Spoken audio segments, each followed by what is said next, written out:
go somewhere. Somewhere like where? I don't know. Anywhere. Somewhere new.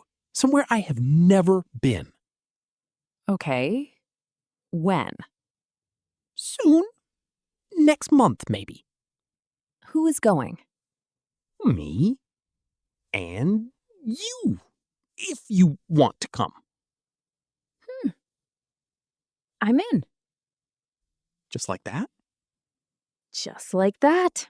Life is short, Sam. You say trip, I say yes.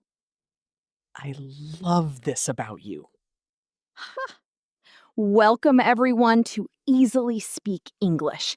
I am Nora, and apparently Sam and I are going on a trip. We are going on a trip. And you, all of you listening, you are coming with us. But not physically, but in English. Because today we are going to plan this trip together in real English. And you are going to learn everything you need to plan your own trip in English too. Booking, packing, deciding where to go, what to bring, what to eat, all of it in natural, real conversation.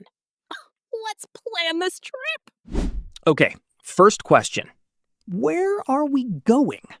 You said anywhere, so anywhere.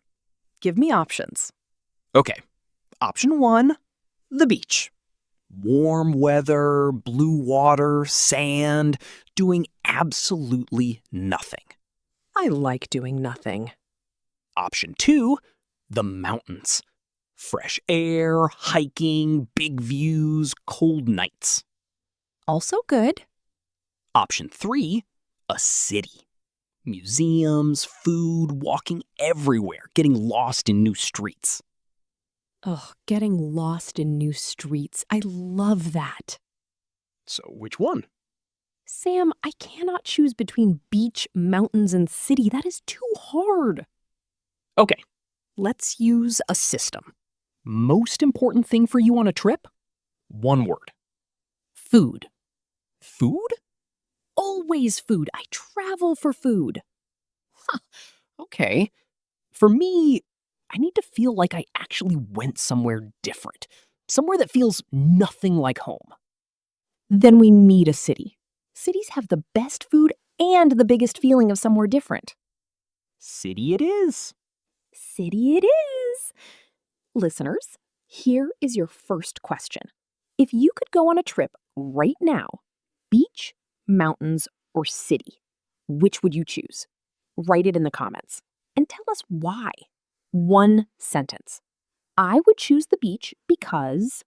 Try it. Okay, city trip. Next question. How long? 4 days, 3 nights. Perfect. Not too short, not too long. You get enough time to actually feel the place, but not so long that you run out of things to do. Exactly. Now, how do we get there? Depends on the distance. If it is close, train. If it is far, flight. I prefer the train, actually. Why? You see more. You can walk around, you arrive in the city center. No airport stress. Airport stress. Yes, that is real. Very real. The queues, the security, taking off your shoes, putting your bag through the machine. Finding your gate, running to your gate. Always running to the gate. Okay, listeners, let's look at some travel vocabulary here. Sam said he prefers the train. Prefers means likes more than the other option. I prefer tea over coffee. I prefer the window seat. I prefer traveling light. Traveling light. Great phrase. What does that mean, Nora? Traveling light means packing very little. Only what you need. Small bag, no heavy suitcase, just the essentials. I always say I will travel light, then I pack too much. Everyone does this. It is a universal problem. Universal! Write in the comments. Do you travel light or do you always pack too much? Be honest. Okay, transport sorted. Now, where do we stay? Options: hotel, hostel, or apartment. What is the difference for you? Hotel? Comfortable. Everything is done for you. Clean sheets, breakfast sometimes included. But expensive. But expensive. Hostel? Cheap. You meet other travelers, but less privacy. Sometimes you share a room with strangers. Strangers. Apartment? Feels like home. You cook your own food, more space, good for a few days. I like the apartment idea, especially for 4 days. You can settle in, feel like you actually live there for a little while. I agree. And cooking one meal yourself saves money for eating out twice. Smart thinking, Sam. I have my moments. Listeners, when you travel, what do you prefer? Hotel, hostel, or apartment? And why? Write your answer below. There is no wrong answer. Every type of traveler is different. Let's look at some phrases. Nora, what does included mean? Included means it comes with the price. You don't pay extra. Breakfast is included means breakfast is free. It is part of what you already paid. And eating out? Eating out means eating at a restaurant, not at home, not cooking yourself, going out to eat somewhere. Simple but useful. Let's eat out tonight. I ate out 3 times this week. Very natural phrase. Okay, we have the city, we have the transport, we have the apartment. Now, what do we actually do there? This is my favorite part of planning. Mine too. What is on your list? Always find one really good local restaurant. Not a tourist restaurant, a real local place where people actually eat. Yes, the places with no English menus, the places where you point at what someone else is eating and say, I want that. Ha! Yes, that is the best way to order food in a new place. I want that. Universal language. What else is on your list? I always walk. A lot. I just walk around without a plan. See what I find. A market maybe, a small street, an interesting shop. Getting lost on purpose. Getting lost on purpose. That is how you find the best places. I agree completely. The best travel moments are never planned. They just happen. They just happen. Listeners, think about this. Have you ever traveled somewhere? What was the best unexpected moment? Something that was not planned. Write it in the comments, in English, even one sentence. The best unexpected moment was when? And if you have never traveled, what would you want to find on a trip? Tell us. Let's look at vocabulary. Nora, what is a tourist restaurant? A tourist restaurant is a restaurant that focuses on tourists, not local people, usually near famous sites, usually more expensive. The food is sometimes not as authentic. Authentic. Good word. Authentic means real, original, not a copy. Authentic local food means the real food that local people actually eat. And a market? A market is an outdoor place where people sell things. Food, clothes, handmade items. Local markets are amazing for food and for finding small, unique things to bring home. Souvenirs. Souvenirs! Things you buy to remember a place or to give to people at home. I always buy food as a souvenir. Local snacks, local sweets, things you cannot find anywhere else. And then eat them all before you get home. Ha! Sometimes yes. Okay, Sam. We need to pack. What goes in the bag? Essentials first. Passport, money, phone charger. That is the holy trinity of travel. The Holy Trinity. Ha! Passport, money, phone charger. Without those 3, you cannot go anywhere. Nothing works without those 3. Then, clothes. I pack 1 outfit per day, plus 1 extra, just in case. Just in case of what? Just in case of Coffee, spills, rain, any kind of unexpected mess. The white shirt problem. Always the white shirt problem. Comfortable shoes. Very important. The most important. You walk so much when you travel. Bad shoes will ruin everything. Everything. One blister on day 1 and the whole trip changes. Painful and true. What else? A small bag for daytime. Something light that fits your phone, your water bottle, a snack, your camera, or just your phone camera. A water bottle. Yes, so important, especially in hot weather.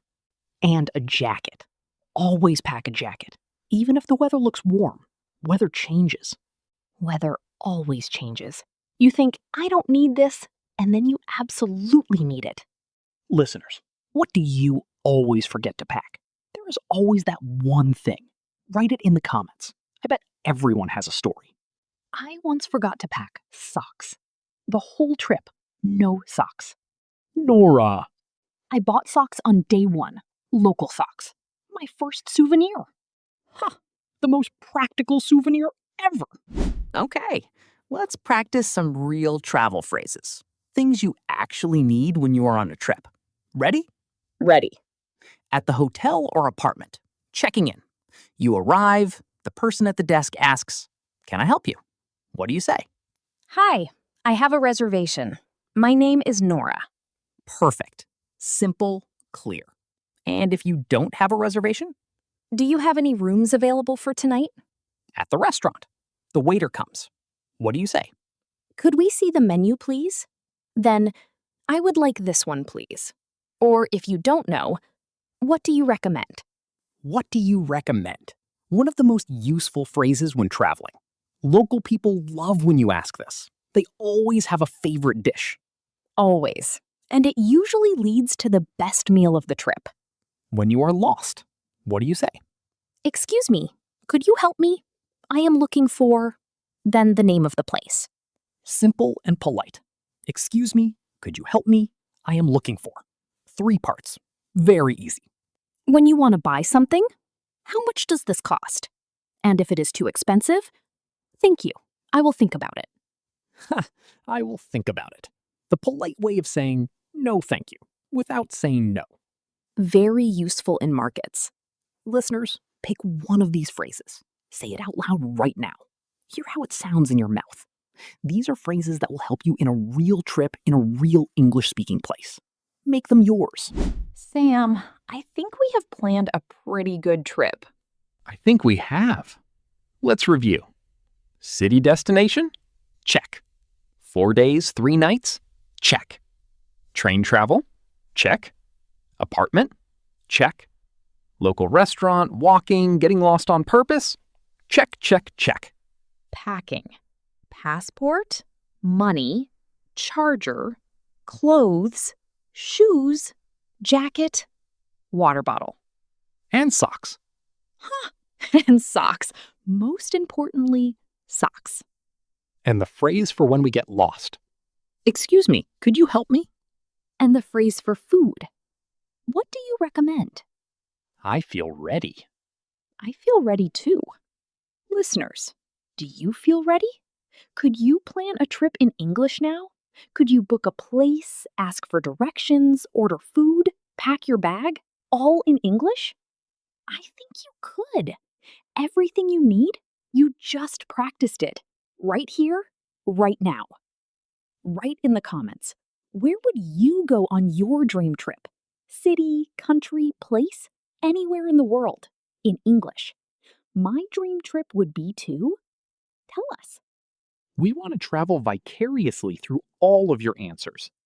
Vicariously means experiencing something through someone else's story. A beautiful word for a beautiful thing. Sam, are we really going on this trip? I think we have to now. We planned everything. It would be a shame not to go. It would be a shame. And honestly, talking about it made me want to go even more. That is the magic of planning a trip. The conversation itself is already a little bit of the adventure. The conversation itself is already the adventure. I love that. Because when you talk about something in English, a trip, a morning, a week, a dream, you are not just learning English. You are actually living your life in English. And that is the whole point. That is the whole point. Living your life in English, not just studying it. Not just studying it, using it for real things, real plans, real conversations, real trips. Listeners, wherever you go next, go with your English. Use it. Try it. Make mistakes. Ask for help. Say, "Excuse me, could you help me?" And see what happens. Something good will happen. It always does. Thank you so much for planning this trip with us at Easily Speak English. Please give this video a like if it helped you. Share it with a friend who loves to travel or wants to travel. And subscribe for a brand new episode every single week. Take care of yourselves. Keep practicing. And remember, your next trip in English is closer than you think. Bye, everyone. Pack your bags and your socks. Goodbye, everyone.